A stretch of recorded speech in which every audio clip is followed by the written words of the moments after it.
Hello and welcome to the 18 WJTS News for this Wednesday, September 3rd, 2025. Thank you so much for choosing us for your local news coverage this evening. I'm Kaitlyn Neukam reporting. Indiana State Police arrested a Tell City man following a crash near Tazewell on Saturday evening. Troopers Noah Ewing and Nathan Tresh responded to the single vehicle crash on August 30th, but did not initially locate the driver. A short time later, the Crawford County Sheriff's Office found the driver, 53-year-old Joseph Smith, at his residence. When troopers made contact with Smith, he displayed signs of impairment, and officers also discovered suspected marijuana. Smith was transported by ambulance to Deaconess Memorial Hospital in Jasper for treatment related to the crash. After being released by medical staff, he was taken into custody and booked at the Crawford County Jail. Smith faces several charges, including operating a vehicle while intoxicated, leaving the scene of a property damage crash, and possession of marijuana. He was also found to have an active Orange County warrant for operating while intoxicated with a prior conviction within 7 years, a level 6 felony. A Lagodi man was arrested on Monday evening in Martin County after being stopped for speeding and showing signs of impairment. On September 1st, Indiana State Trooper Austin Collins was patrolling US 50 near Shoals when he observed a speeding vehicle. After stopping the driver, identified as 33-year-old Travis Allen of Lagodi, Trooper Collins noted visible indicators of impairment. Allen was transported to Davies Community Hospital for medical clearance and a chemical test before being taken to the Martin County Jail. He is being held on bond. Allen is facing a charge of operating a vehicle while intoxicated, a Class A misdemeanor. 18 WJTS TV and 101 Country WBDC have recently been nominated for multiple Indiana Broadcasters Association's 2025 Spectrum Awards. These stations' submissions were selected out of 350 entries to compete in the 2025 Spectrum Awards for the Best in Broadcasting, recognizing outstanding achievements from August 1st of 2024 through July 31st of 2025. The awards each station are nominated for include 18 WJTS TV, who is up for Best TV Station Digital Media Presence and Best Individual TV Commercial for their Santa's Reindeer Ranch commercial.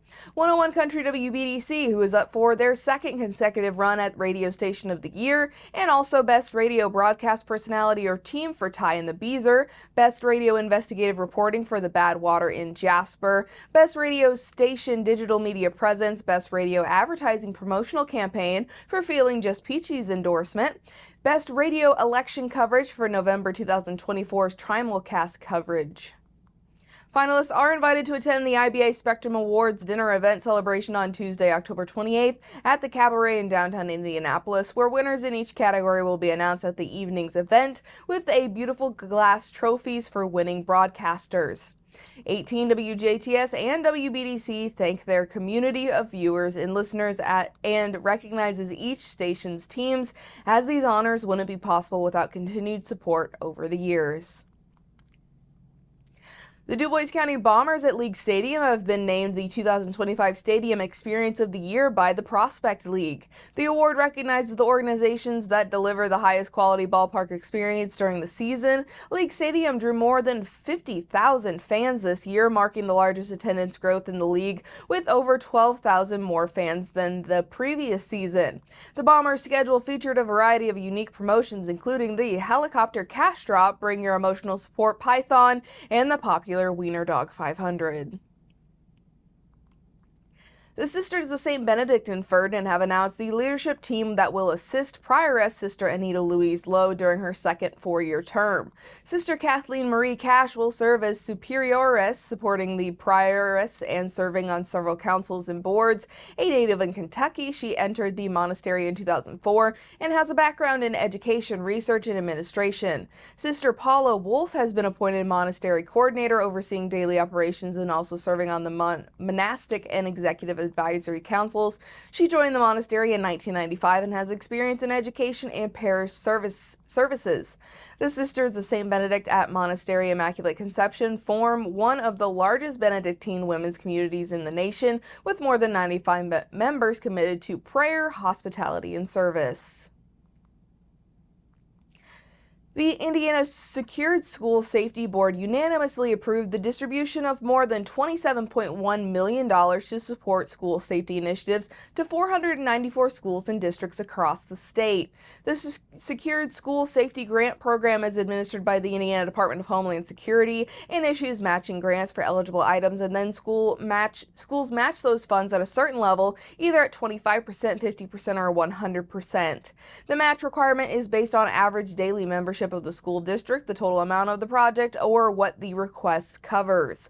Eligible items in the grant include funding for school resource officers and law enforcement officers in schools, equipment and technology, active event warning systems, no matching requirement for that one, firearms training for teachers and staff that choose to allow guns on school property, threat assessments, and to implement a student and parent support services program. This year, the total amount of eligible funding requests exceeded the amount of funding for the matching grant program. Priority was given to first-time applicant schools to the SSSG program, which were fully funded for their top priority request. To read the full list of schools and districts in the local area receiving grants, you can visit our website over on WJTS.tv. The Indiana State Department of Agriculture and partners throughout the state have worked with the Gulf Hypoxia program to develop a no-cost program with a focus on increasing the knowledge and use of soil sampling as a nutrient management practice to benefit farm operations. The program, titled Indiana's Mississippi River Basin Soil Sampling Program, is now open for applicants.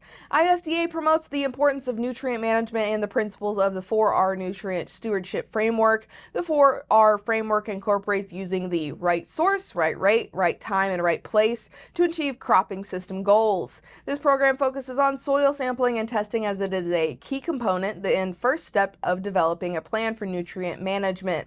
Soil sampling provides an assessment of the soil's fertility, which can be used for making fertilizer application recommendations, accessing available nutrient over time, increasing farmer profitability, and enhancing environmental protection by reducing the risk of nutrient loss. This project was developed to help further Indiana state nutrient reduction strategy efforts. This program includes row crop fields, pastures, hay, and specialty crops located within Indiana's portion of the Mississippi River Basin. Eligible landowners will be prioritized by acreage enrolled, as in 100 acres or less, fields that have never been soil sampled, and fields that haven't been sampled regularly within the last 4 years. Further prioritization may be implemented based on the ISDA's workload capacity. This program excludes hobby gardens and private lawns. Interested landowners can sign up online at the ISDA's website. The ISDA is accepting registrations until Friday, October 17th, or until funds are exhausted. And that is your Wednesday news right here on 18 WJTS. Next up is your weather forecast.